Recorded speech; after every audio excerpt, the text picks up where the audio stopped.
Bienvenidos a Los Expertos Opinan, me da muchísimo gusto saludarlos. Hoy vamos a platicar sobre cómo obtener una jubilación digna y para eso le damos la bienvenida al contador Miguel Ángel Silva. Bienvenido, contador, ¿cómo está? Muy bien, muchas gracias, un gusto estar con ustedes. El gusto es nuestro, contador, y por favor explíquenos qué debemos hacer, cómo lograr una jubilación digna.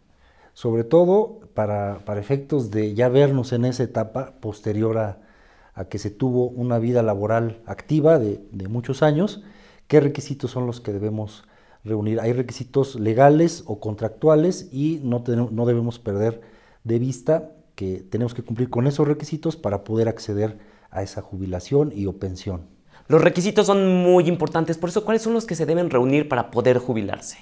En términos de la ley del Seguro Social, la que está vigente, o la del régimen de 73, son 4 los que podemos identificar. Uno de ellos es la edad, las semanas de cotización, y que haya una baja ante el Seguro Social, es decir, que el patrón con el que se encontraba trabajando la persona presente ese aviso afiliatorio de baja. Y también otro requisito importante, sobre todo para los de la ley del 73, es estar en conservación de derechos. Y empiezo o explico brevemente esta parte de la conservación. Es ese periodo de gracia que tiene el asegurado para ejercer el derecho a la pensión y se traduce o se calcula como la cuarta parte del número de semanas cotizadas que tenga la persona. Si tenía 2,000 semanas de cotización y deja de cotizar en el seguro, tiene 5 años todavía para ejercer ese derecho, es decir, un 25% de esas semanas. Si alguien se pensiona o deja de trabajar a los 58 y tiene estas 2,000 semanas de cotización sin hacer absolutamente nada, todavía tiene 10 años para poder pensionarse. No se van a mover los recursos de ahorro para el retiro, las semanas de cotización, pero es ese periodo de gracia. En el caso de ley 73, en el ley 97, no hay ese requisito de conservación de derechos. El otro de semanas cotizadas, la base mínima para ley 73 son 500, para la ley de 97, 750 a partir de 2021. Y la edad, 60 años para cesantía y hasta 64 años, así se considera cesantía en edad avanzada, y a partir de los 65 años y en adelante ya es vejez. Entonces son los 4 requisitos que estaríamos necesitando para poder pensionarse. Y para entender un poquito mejor, ¿cómo es que voy a cobrar durante mi jubilación? ¿Cómo funciona esto? Esa es una de las preguntas fundamentales que se hace toda persona o nos hacemos todos, de cuánto vamos a recibir de ingreso ya una vez que nos pensionemos. De hecho, la relación entre el ingreso como pensión en función del último salario que teníamos se llama tasa de retorno o tasa de reemplazo, de manera que si alguien gana 20,000 pesos y se pensiona con 20,000 pesos, su tasa de retorno es del 100%, que sería muy bueno, es lo ideal de hecho. O tasas de retorno arriba del 50% sería el objetivo que todos pretenderíamos. Entonces, si alguien gana 10,000 pesos y en su vida laboral activa 20,000, la tasa de retorno es del 50%. ¿Esto de qué va a depender? De la trayectoria laboral del trabajador, de qué ingresos tuvo en su vida laboral activa, de las semanas de cotización que haya tenido reconocidas en el Seguro Social, de manera que una combinación de todos estos elementos, aparte del ahorro que tenga para el retiro en la Afore, la combinación de todo esto nos dará el ingreso que tendrá la persona al momento ya de pensionarse. Contador, ¿cuánto tiempo tengo que trabajar para tener una jubilación? ¿Cómo funciona eso?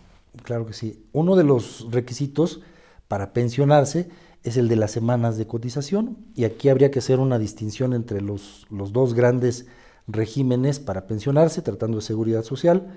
Uno es 73 y 97. El caso de la ley del 73, uno de los requisitos es tener como mínimo 500 semanas de cotización, que son aproximadamente 10 años. Y en la ley 97 hubo un cambio en diciembre de 2020, donde se redujo el número de semanas para pensionarse. Antes eran 1,250, aproximadamente 25 años, y ahora son 750 semanas, o sea, 15 años aproximadamente, que irán incrementando en 25 semanas cada año, pero sí se redujo muchísimo. Entonces, 10 años para una, 15 para otra, y en la medida que se tengan más semanas de cotización, eso incidirá en tener un mejor monto de pensión, aparte de los otros elementos que ya comentábamos. ¿Qué pros y contras hay en este cambio que hubo en 2020 sobre los 15 años? Uno de ellos es que hace 25 años que se dio la reforma, era pues el objetivo de tener 1.250 semanas que se traducirían en ahorro. Y ya desde aquel entonces había una proyección de que a lo mejor no todos iban a alcanzar esos 25 años de semanas cotizadas, que sí es bastante. Entonces, una de las ventajas fue esa precisamente, que se redujo en 10 años el requisito, la base mínima para pensionarse, el otro es la pensión mínima garantizada, y también el incremento en la tasa de aportación patronal, que esto a lo mejor no lo tenemos todavía tan fresco, pero surtirá efectos en 2023, es decir, los patrones ya van a pagar un poco más por el seguro de cesantía en edad avanzada. Entonces, eso es en cuanto a los beneficios.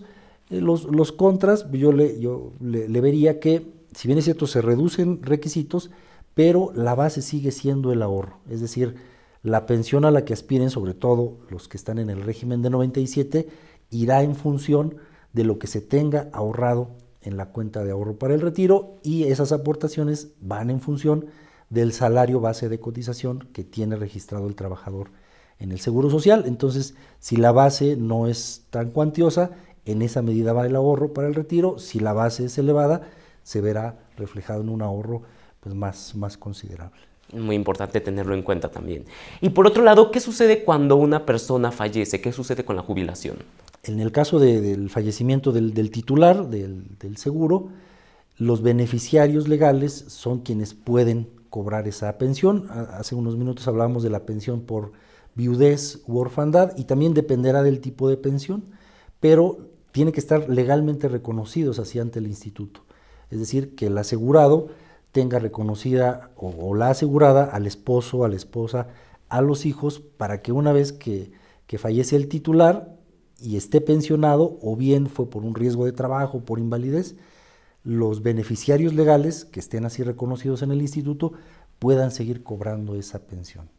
Pues muchísimas gracias por esta explicación, contador Miguel Ángel Silva, y gracias a ustedes por siempre acompañarnos en Los Expertos Opinan. Hasta la próxima.